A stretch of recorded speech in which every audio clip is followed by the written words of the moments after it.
I think it's okay. So that's a really helpful transition because you talk about how we bring these kind of biases that are almost hardwired into us from the past into a present. And your book talks about this, the present, where there's this fixation on content needing to go viral in the digital environment and in a culture in general, but a political culture in particular that's really hyper polarized. So, can you kind of walk us through some of how this hardwiring who we are as humans doesn't do well with this contemporary society we've developed, at least in terms of maintaining a democracy? Yeah. I mean, it's a fair question because if you argue that we've been, victims to misinformation from day one, then what's all the worry now, and why do we need to care about it?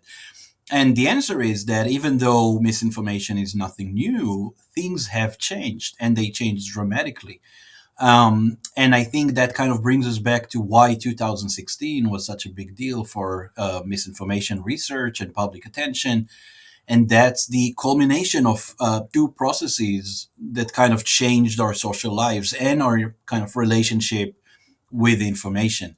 The first is the technological one. It's nothing new to be worried about new technologies and misinformation. People were worried about anything from comic books to radio to television before.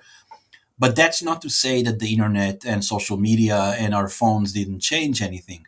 We are connected more than ever. We are bombarded with messages, and all of this crowded information ecosystem is also driven, as you said, by capitalistic kind of motivations. So not only are we bombarded with an unprecedented amount of information that we did not evolve to process 24/7 a day, also that information is being prioritized and organized and distributed through the lens of the attention economy. Simply put, basically companies like Facebook or YouTube or even newspapers like CNN.com or the New York Times trying to throw at us the most engaging, the most attention grabbing information at any given moment. So the information environment now is very fertile for me for the spread of misinformation.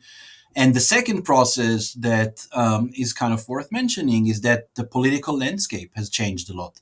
I mentioned George H.W. Bush before, and it should be noted that the what we call the Trump era actually started a few decades ago. I mean, we can see across time how, especially on the American right, there is no symmetry here.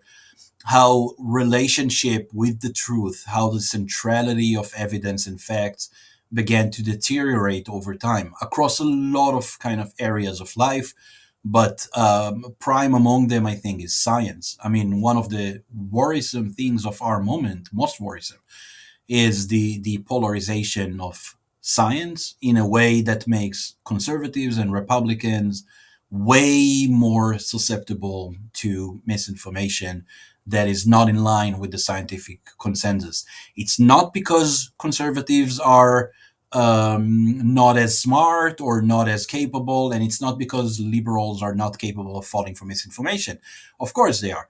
But the elites, be it the media, take anything from Rush Limbaugh in the 80s to Tucker Carlson today, and the political establishment from Marjorie Taylor Greene to Donald Trump himself, are just allowing misinformation to spread and do very, very little to punish, by which I mean politically punish, those who do not stick with facts.